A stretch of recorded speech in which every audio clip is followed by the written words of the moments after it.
Hi, everyone. I'm Stephanie Jordan. I'm the local food program manager at Sustainable Solano. Welcome to today's cooking class. As you've joined us before, you know that these are focused on our local crops grown here in Solano County by our local farmers. And we're focusing a lot on plant-based ingredients, fruit and vegetables and nuts and herbs. And it is my pleasure to have a guest with me today. Her name is Kat Elumba. She is a nutritionist and massage therapist at Pivot Acupuncture in Vallejo. I hope I got that right, Kat. Yes, okay. And so she's going to be kind of teaming with me today to talk about nutrition, specifically the health benefits of a lot of the ingredients that we're using today, which are very seasonal and growing right now, especially if you're in Northern California with us. And so you'll be able to hear and see both of us best if you switch the speaker view function on Zoom. And let's see, I think that's kind of all I really wanted to announce for the random stuff. So we will go ahead and get started. We're doing two recipes today. The first is featuring orange vegetables, which has a lot of nutrients. This is going to be a Hasselback Butternut Squash with some bay leaves and some chili. And we're going to do a glaze with that. And then the second recipe we're doing, we'll shift over to a green item, and that is a warm Brussels sprout salad with a mustard vinaigrette of sorts. So I'm going to start with the squash. And here's my butternut squash. It actually arrived in my CSA box this week. I get a box from Eat Well Farm and also from Terra Firma. Eat Well is one of our farms by Dixon here in Solano County. And so I had this lovely butternut squash. If you ever come across a slightly smaller version of these, it might actually be a honey nut squash. So a honey nut is I want to say a hybrid. It's a variety that was crossbred with a butternut and I think a buttercup. I always get this confused, but there's two different squash put together. And basically it looks just like a butternut, but it is smaller. Now that I think about it, I have something here that looks like one, although I think these are just small butternuts, but you see the difference in size. These are like little mini ones. So that's what the honey nut looks like if you ever come across it at a farmer's market or in the grocery store. So we're gonna first start by kind of par roasting the butternut squash. And I just halved it and scooped out the seeds. And now I'm just giving this half one last peel to get the skin off. And I find it works fairly well to just use a potato peeler or a vegetable peeler. And when I'm doing this, I want to get all the way down to the bright orange flesh. So usually you'll see a little bit of white underneath the skin, maybe even some green veins that are kind of in there. I want to get through all of that all the way down because that's where the sweet stuff is. And so I'm just about done with this here. Meanwhile, I have my oven on back there at about 425. We will be posting the recipes on our website, sustainablesolano.org. All right, I'm going to clean up this. So then the next step is to rub this with oil and give it a little seasoning with some salt and pepper. And then we'll put it in the oven. And so I just have this in like a hotel pan. You can use, any kind of casserole pan, just big enough to fit your squash. We don't necessarily want to use a sheet pan because I do want it to steam a little bit. So the purpose of the high sides on the pan is to trap a little bit of that moisture so that, it'll steam as opposed to roast. So I have a little bit of olive oil here from Soul Food Farm. I'm just going to rub it all over. Inside, outside, both sides. All right, there we are. Now I'm all greasy, so hold on.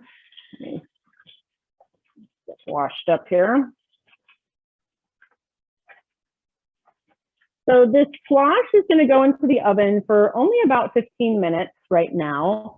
All I want to do is get it soft enough so that I can hassle it, which is kind of the thin slicing that we're going to do as part of the second step. Okay, so that is in there. And my next thing I'm going to do is prepare a glaze that we're going to use to kind of baste onto the squash when it goes back into the oven the second time. So the original recipe called for maple syrup, but we are switching it to agave. And I think while I'm pulling together these ingredients, I'm going to hand it over to Kat, who can talk a little bit about the squash and kind of the ingredients that we're using for the basting liquid and explain why we made those changes. So go ahead, Kat. Wonderful. Hello there, everyone. So this winter squash is technically, which surprised me even as I was kind of drafting some of the benefits of this vegetable, is actually a fruit. So butternut squash is actually a fruit.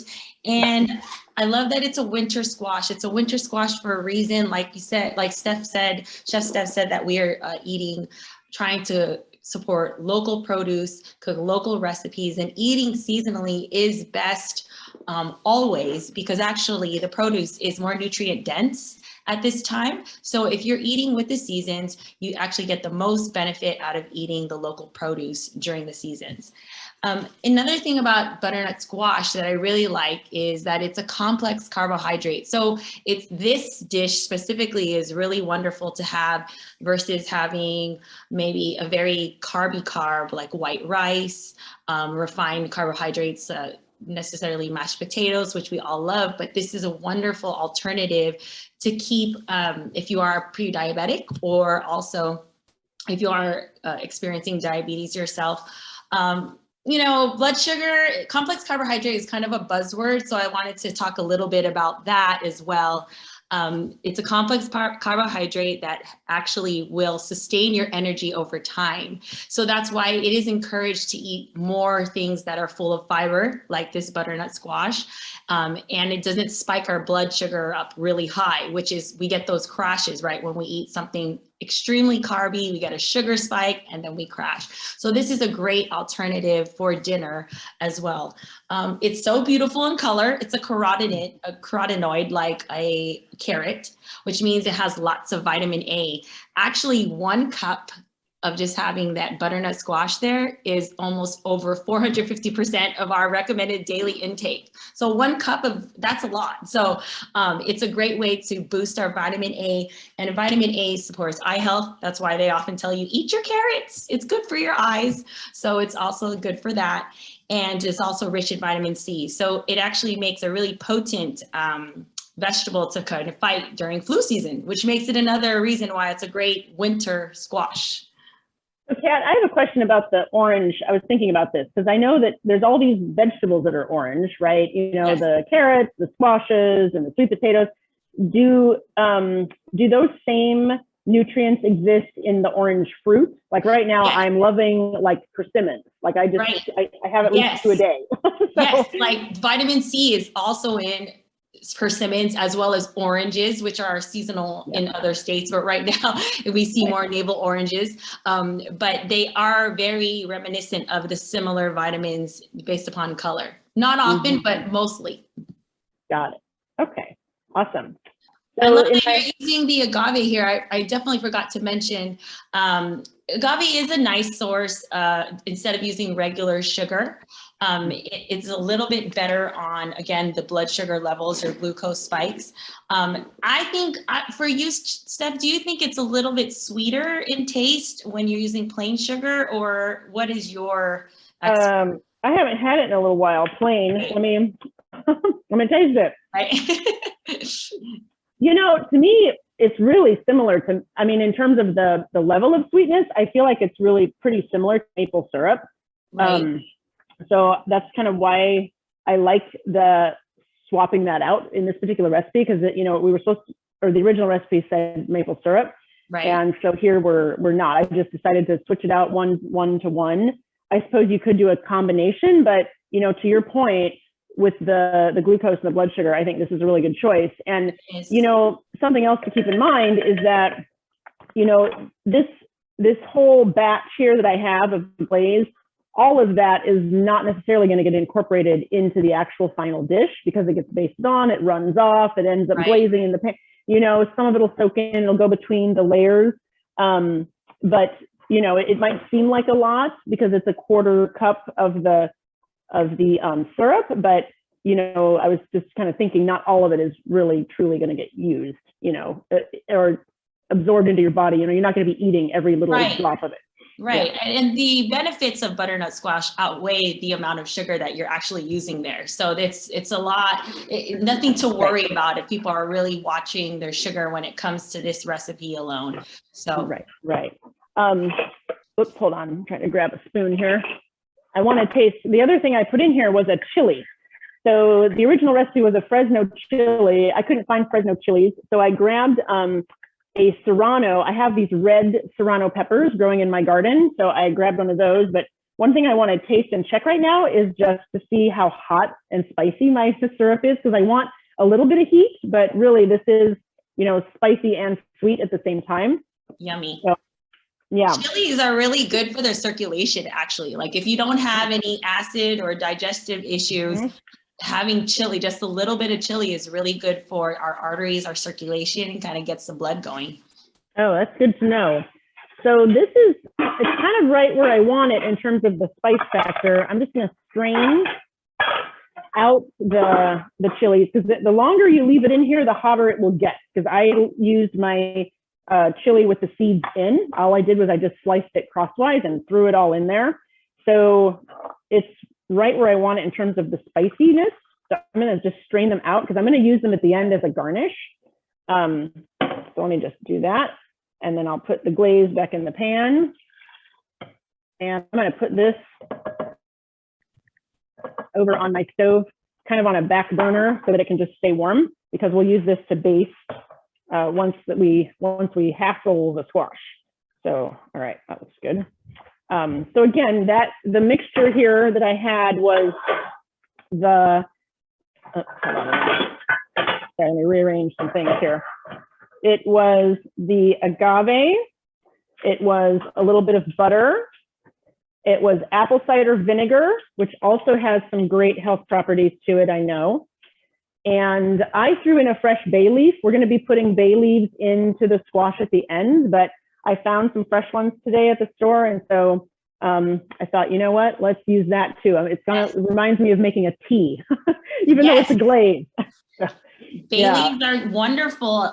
They have a lot of digestive benefits as well. So some people actually make like a fresh bay leaf tea to treat any digestive issues like irritable bowel syndrome, upset stomachs, or even those who also might be gluten sensitive. Bay leaves can help kind of ease the stomach as well. I also like that the enzymes, they help so well with digestion. So they can actually help reduce gas after a meal. So it's wonderful that you guys have this along with the recipe. And it's not a coincidence, right? It's used so much in soups and stews, and we feel so satisfied eating soups and stews. And bay leaves is a common, right, Chef Steph? It's kind of common in a lot of the soup mixes. Yeah, that's true. And I'm even thinking across cultures, you know, or just in a lot of different kinds of soups, they show up a lot. So they do. I mean, even in Filipino cuisine, we use bay leaves in our soups. Like even chicken adobo, we actually use a bay leaf in that. Oh, interesting. Yeah. Awesome. Great. Okay, so I'm going to check the squash in a minute. I think it's probably, you know, not quite there. My glaze is good. So let's just walk through a little bit of the Brussels sprout salad. I'll kind of show what I did with the sprouts, and then we'll return to the squash. So for the Brussels sprouts, you know, we all kind of know what those look like. You know, they're these little cute green mini cabbages, you know. So I have 1.5 pounds of those. Here's the rest of them. So we're going to shred them, because this is kind of an interesting salad. It's not a completely cold salad. At the very end, we're going to toss the Brussels sprouts into a saute pan with some of our dressing ingredients. And so we're going to make it into kind of like a warm wilted salad. So to prep the Brussels sprouts, I trim off this little bottom bit, and especially, you know, if there's any brown leaves, usually they're on the outer edge or the outer part, they'll fall off once you trim the base. And then you want to cut it in half. And the reason for that is you want there to be a nice, solid, flat surface. on your sprout while you're trying to slice it. So I have my little sprouts trimmed here. You can also do this in a food processor, which is how I did most of these, but I also just wanted to kind of show you the method for just, you know, cutting it by hand. So, you know, as you can see now I have this, you know, flat, it's down on my cutting board, nice and stable. Don't try to cut them when they're still in a sphere. Otherwise, you know, you can cut yourself instead of the sprout. So, okay. And that's really it. So you can do either method. Here's my big bowl. This is 1.5 pounds of Brussels sprout. And they're just going to kind of sit back here until we're ready to do more with them.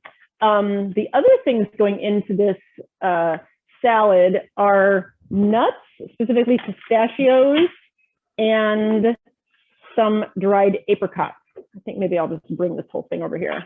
Set it up here for right now. So I have some pistachios that I need to shell. So Kat, what can you tell us about nuts or pistachios specifically? Anything? Well, as everybody knows, they're really protein rich. And so pistachios have a little bit of fiber as well in them. So they make a great substitute to a snack. You know, you guys know, grab a handful of nuts and then just having texture. I know you're familiar with this too, Stephanie. It's like when we eat certain foods, we are more satisfied when we have certain textures, and that also goes along with healthy eating. So it's really nice that we have a nut addition here into this recipe. Yeah, adds a little protein, and you know, it does add a little bit of fat, but it's a healthy fat, right? I mean, do nuts, I always forget, they have omega-3s and 6s, or one of the other? Mostly omega-3s, yes. Mostly omega-3s, yes. okay. Mm-hmm. Yeah. So I don't need to do a ton of these. I'm just going to do roughly 1/3 cup, and then I'll chop up my dried apricots. That's the other kind of, yeah, well, kind of the theme here today, I guess, is like sweet and spicy, or sweet and savory together. So I'm going to add the dried apricot into the salad as well. So let's see what I'm done with our nuts here. All right, so I think that's, let me do a couple more. Are there any health benefits?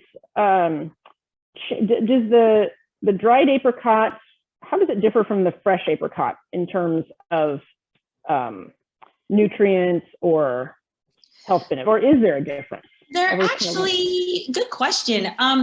Depending on if you are drying them without sugar or even actually preservatives. So if you are drying them at home, and you aren't adding any extra preservatives, they probably have the same kind of nutrient quality. Obviously the texture is different, and you can eat a little bit. You tend to eat more dried apricots than a fresh one. Like a fresh one is probably a whole serving. When we have a dried fruit, we tend to eat a little more, and then we have to worry a little bit about how much sugar we're taking in, because too much of anything isn't great for us when it comes to sugar, including fruit. Right. But the nutrient benefits are the same unless there's a preservative on them. I would definitely read the back of the label if you're not getting them freshly made, freshly dried. Mm-hmm. That's a good point. And you know, sometimes I know that like cranberries have like extra oils added on top of them sometimes. So yeah, it is really important to read the labels and just really understand what you're getting. I mean, cranberries are very sour and they're going to have a lot of extra sugar as well. But but you know, I notice they do have like sometimes, you know, oils that you may want to avoid. So right. Well, you know, when I go to the farmers markets, I love seeing the dried fruit, and that's usually the best way because you get to talk to them and ask them, so how are these made? And just really getting to know where your food is coming from and how they make it. So exactly. All right, that is done. Let's check the squash.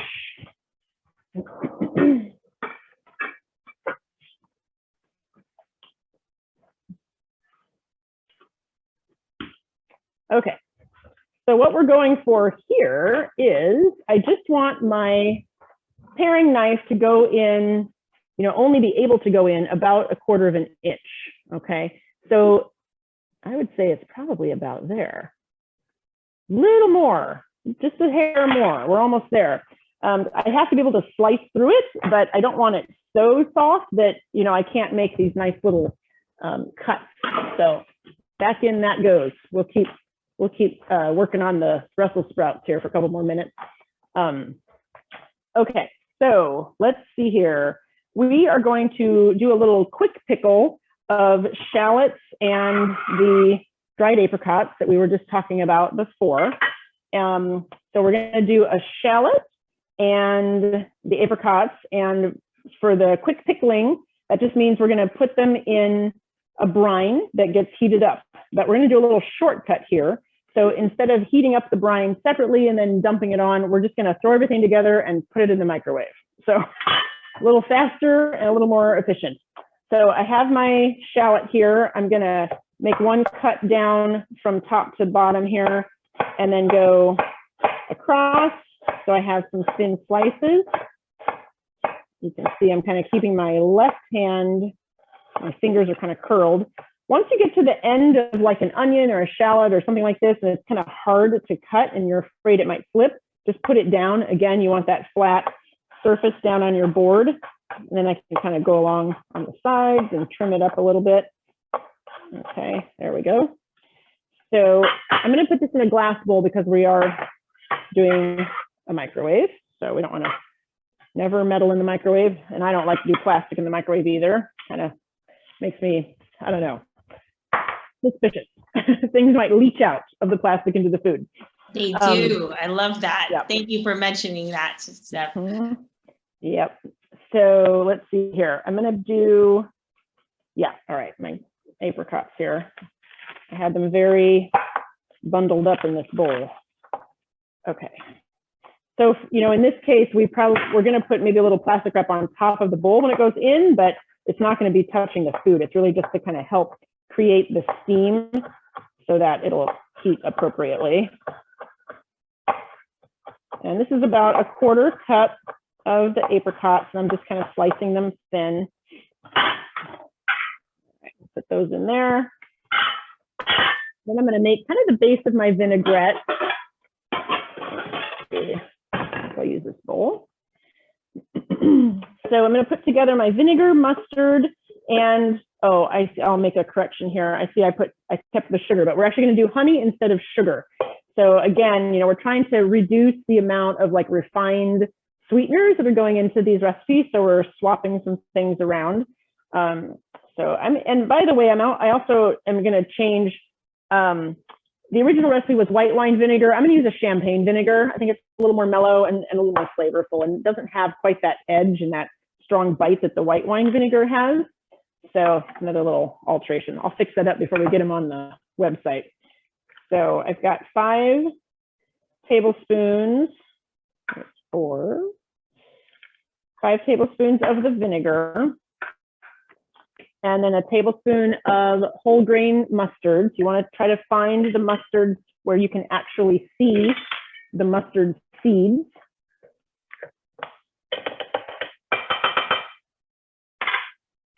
And the mustard is also going to act like an emulsifying agent. So it's going to help combine the water-based ingredients with the oil once we get to that point. And then we have a little bit of our honey, like a teaspoon. I'm just going to eyeball this.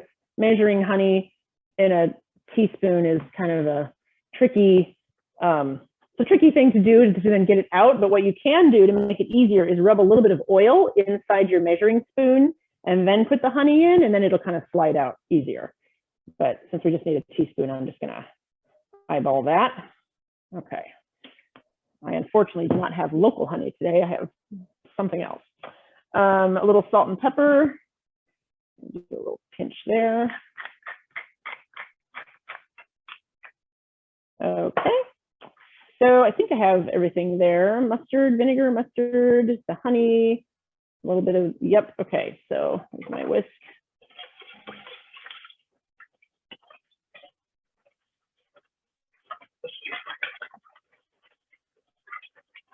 Get all this combined so that the honey gets kind of dissolved there.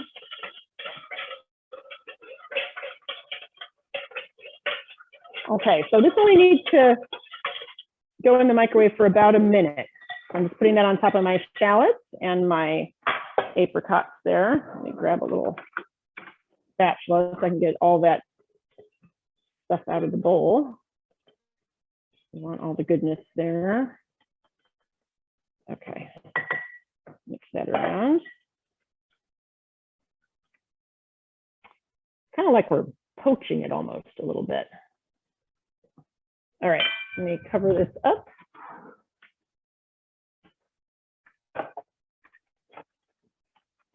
And again, I'd have kind of a bigger bowl, that way it's not hitting the plastic part.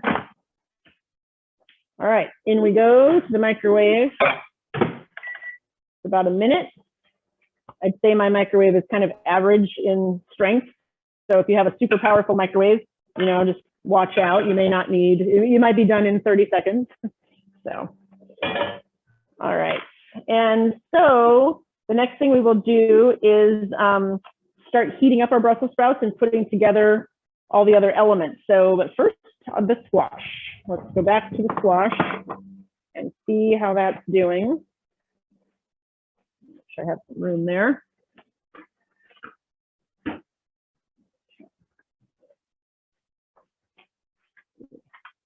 Give it a little test again. Okay, yep, it's a little softer. That's sliding in a little easier. So I can put it in, you know, about 1/4 inch, and that's about it. So now I will do the little hassling design, and I have a hassling hack to show you. Which will make it a little bit easier to get even the even cuts.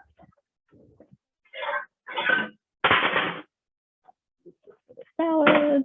All right. I'm just going to leave the pickled stuff in there for right now. So let me grab some gloves because this is going to be kind of hot.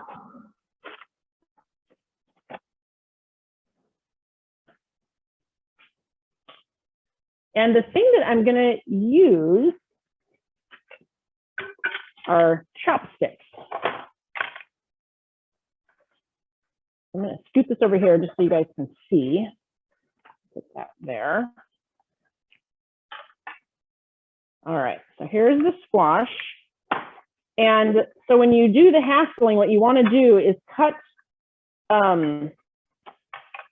almost all the way through, but not all the way to the board.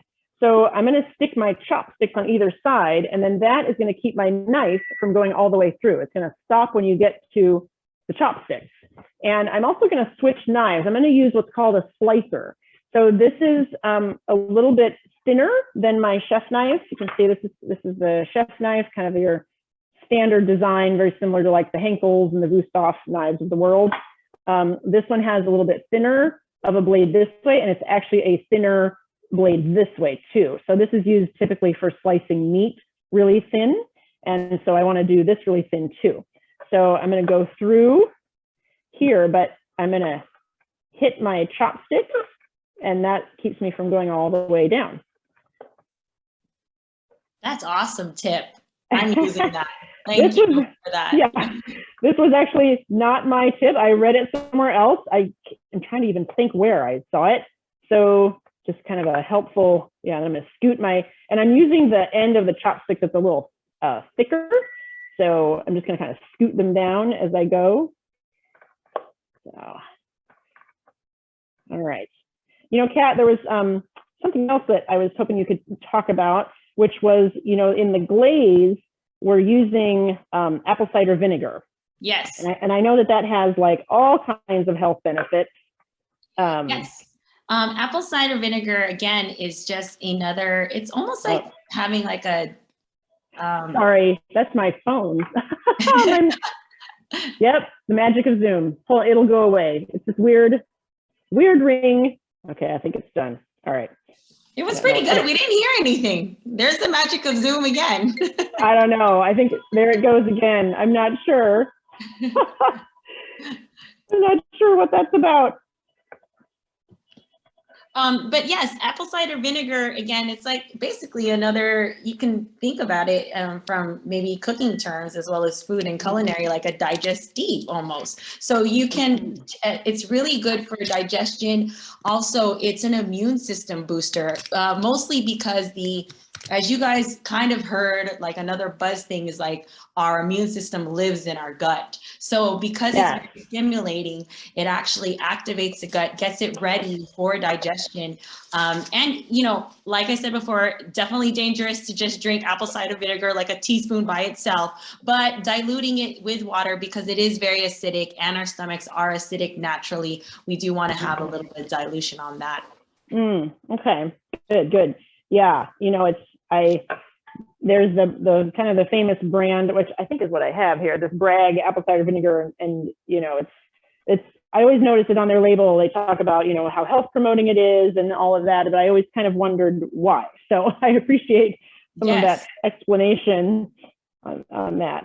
All right, I'm just about done here with my second half of the squash. So far, so good. There we are. Okay, so you probably cannot see this, but I have these tiny little cuts kind of all throughout the squash. So that's my hassling part there.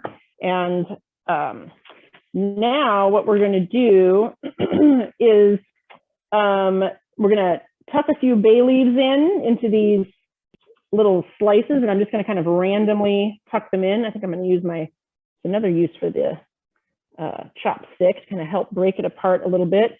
And this is like kind of pretty presentation, you know, but again, some of those essential oils from the bay leaves will seep out and go into the squash, and we'll get those benefits. I'm just kind of going like every, I don't know, 4 or 5 slices here, kind of putting in some of the leaves. I had a variety of sizes of leaves, several that were kind of smaller, which was good. So actually I'll use this big one back here. Okay, and then I'll show you what these look like before I put them back into the oven. Bay leaves actually grow really great in our area. They grow really, really well? Very well in our area. That's good to know. I mean, I've never really tried to grow them, but why not? I grow like all these other herbs. I should totally try that. Yes, they do. I went to another local event, Vallejo People's Garden, and we were decorating wreaths, and they had a ton of bay leaves. I'm like, oh my gosh, when this wreath is dry, I can stick this in the soups. Oh, that's a great idea, for sure. Okay. So now I'm going to do a little salt and pepper on top of my squash.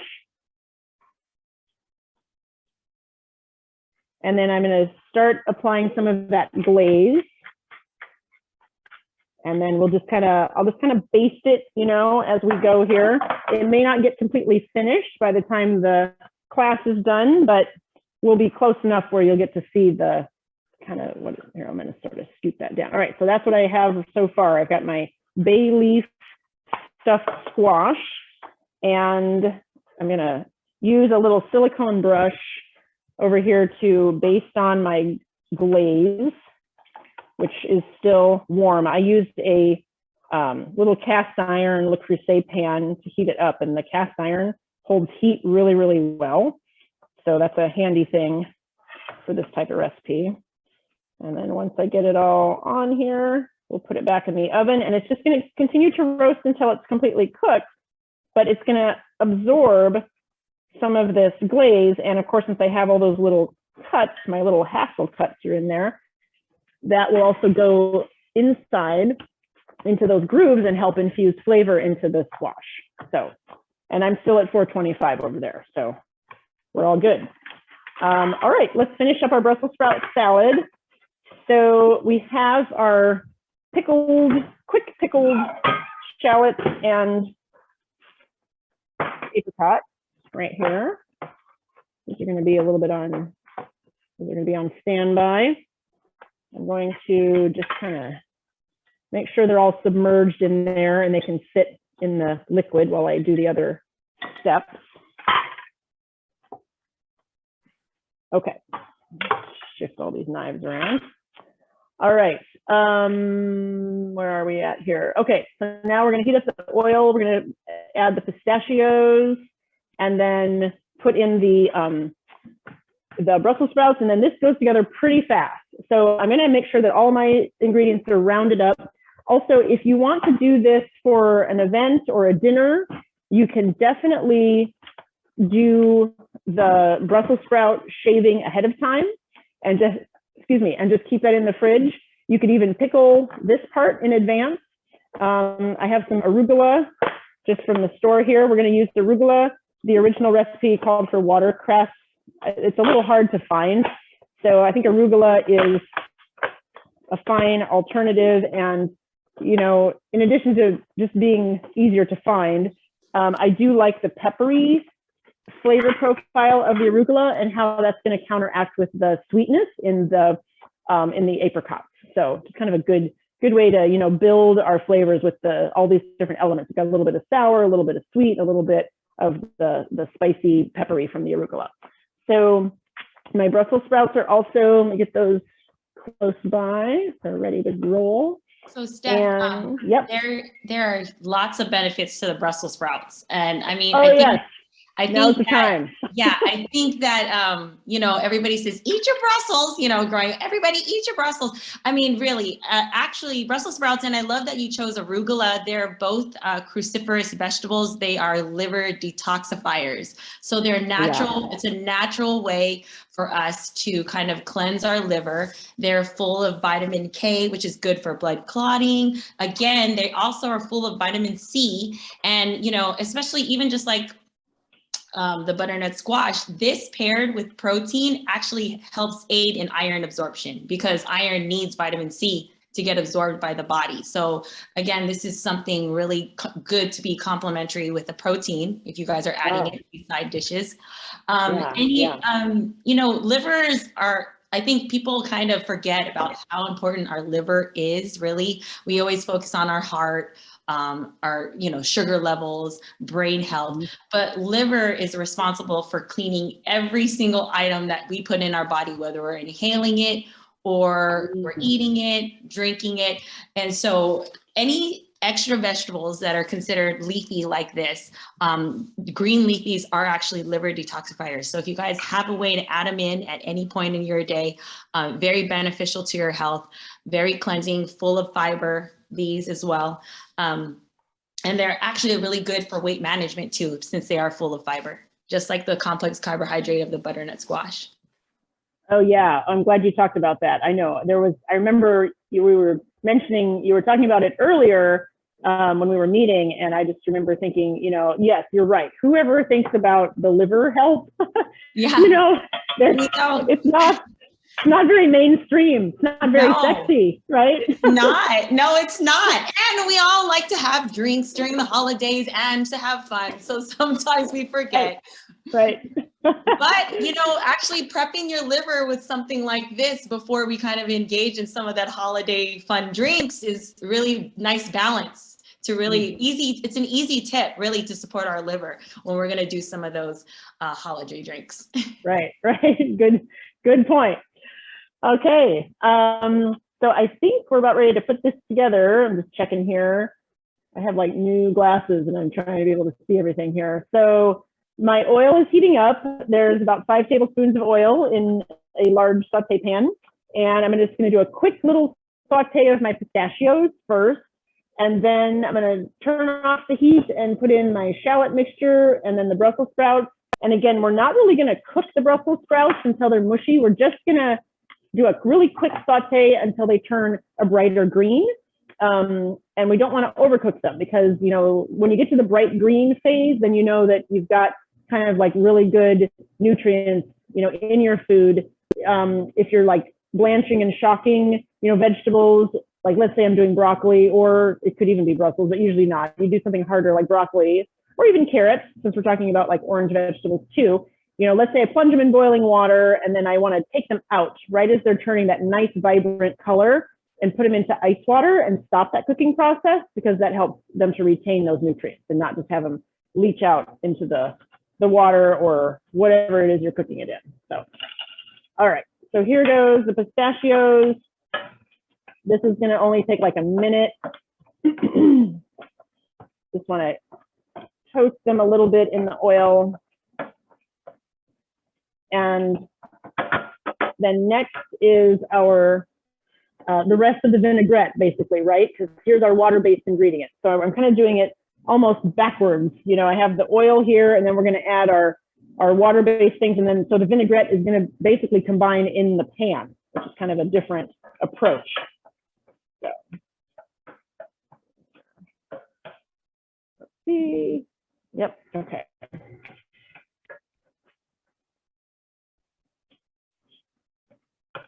All right. And so these pistachios were, you know, they come kind of pre-toasted already, roasted, salted. So you don't need to really re-cook them at all, you know. And I don't know, I don't really see raw pistachios that often. I think they're really just toasted all, you know, almost all the time. All right. And then here comes this.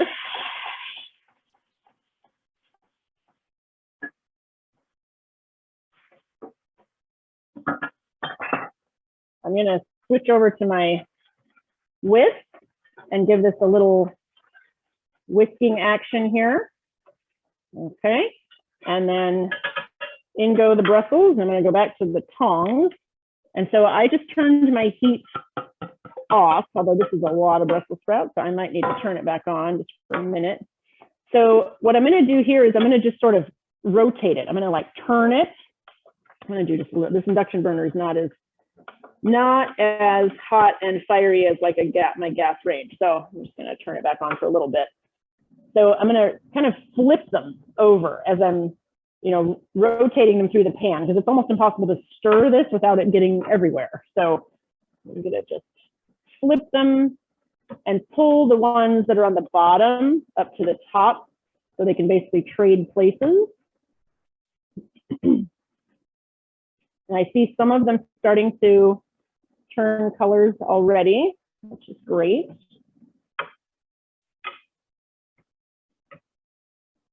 Got some things flying around here. And so again, my shallots are in here and my apricots are in here.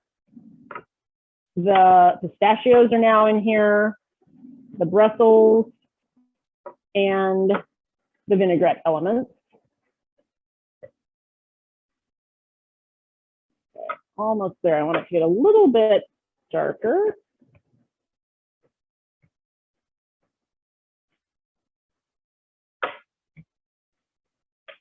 Okay.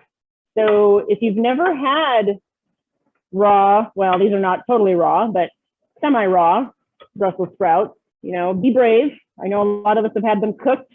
They do get a nice, wonderful flavor when they're roasted, especially if you add something like bacon with them, you know. But this is kind of another fun alternative. We want them to stay a little crunchy. And since I ran them whole through my food processor, here and there, you know, there's some that are still in like a shape of a little disc here. Okay, that's looking good. I see a little bit of wilting starting, and that's kind of when I want to stop, is once I see the wilt. Then we're done. I'm going to turn that off. Now we're just going to toss everything together. I'm going to grab a really big bowl. I'm going to add my arugula.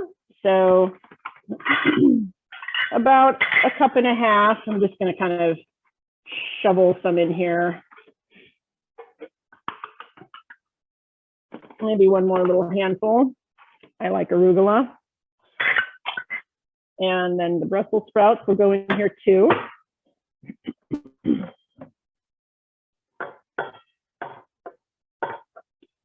So there's a little steam, and you know, the arugula will wilt a little bit too. That's okay.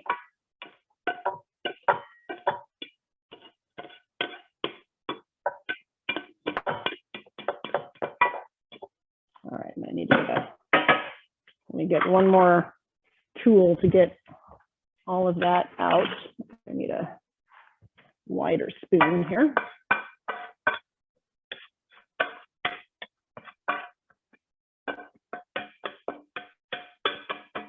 There we go. And I always find it easiest to toss salads with my hands. So I'm gonna just put on some gloves and do it with my hands, especially if you're you know, when you have some delicate greens in there, when you try to do it with tongs or something, your tongs oftentimes just end up crushing it all. So you have a little more control when you just do it with your hands, and it's not that hot. You know, if you put some gloves on, it's all good. So this is looking really nice. And the apricots that I used, I think they were more of a Turkish apricot. So they were not the bright orange. They were more of a darker orange, almost kind of an auburn color. So, you know, if I used that brighter kind of apricot, you would definitely see a little more of that bright orange color in here. And so I think the last thing we need to do here is the cheese. So I'm gonna put some in a bowl, because I would, if I were doing this, I would put this in a, kind of like on a flat platter. I like to do salads on a flatter platter, because then as people are serving themselves, or if you're serving people, you can then get to all the pieces and parts that are on the salad, as opposed to in a big bowl where everything, all the heavy ingredients like the nuts kind of sink to the bottom. So, but I'm just going to plate up a little small bowl here, just so you can see what it looks like.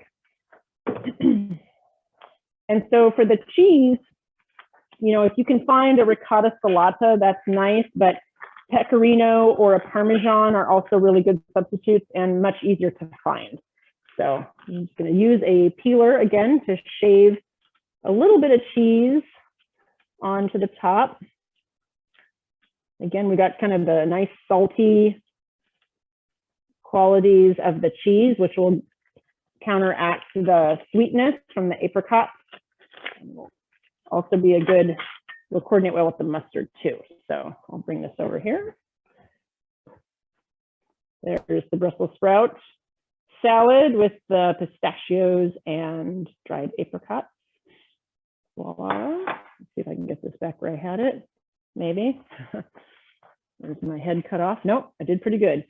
All right, there's that. And then let me give the squash one more baste before we sign off here. And we'll take a look and see how that's coming along. Yeah, this is looking good. All right, I'm just gonna show you what this looks like. It is not there yet, but it will be there soon. Add that. So this is coming along. Then the other thing I wanted to mention with the squash is that when it comes time to serve, I would use these little chilies, my little red chilies that were from my my glaze. You know, I would just kind of sprinkle those on top as like a little garnish and add some really festive color to it. So you'd have your orange with the green and the little red chilies, a little holiday colors there. So let me bring this over, and I'm going to tilt this down so you guys can see that a little bit better too. So there's where the squash is. Again, not quite done. I'm going to put it back in the oven, but that's essentially what it will look like when it's finished. It'll be hassled and yummy from that very tasty glaze that's been on it. So, whoops, my head is chopped off now. All right, there we are. Okay, I think that is it. So is there anything else you want to add, Kat, about any of these ingredients? Again, these are all like super seasonal. Everything is growing right now and blossoming, and it's all ready to be picked and consumed. Yes, and anything we talked about on a nutrition benefits, I know that Allison will also be able to upload it with your recipe that you used today, so you guys have access to that as well. Yes. So check out our website, again, sustainablesolano.org. You can find the recipes from today, as well as Kat's nutrition notes, which will be super helpful. And we hope to see you guys next time in January. This is our last one for this year. So happy holidays, everybody, and we'll see you next time. Thank you again, Kat, for your time also. Definitely. It's great having you. Thank you so much. Okay. Fun. Bye-bye.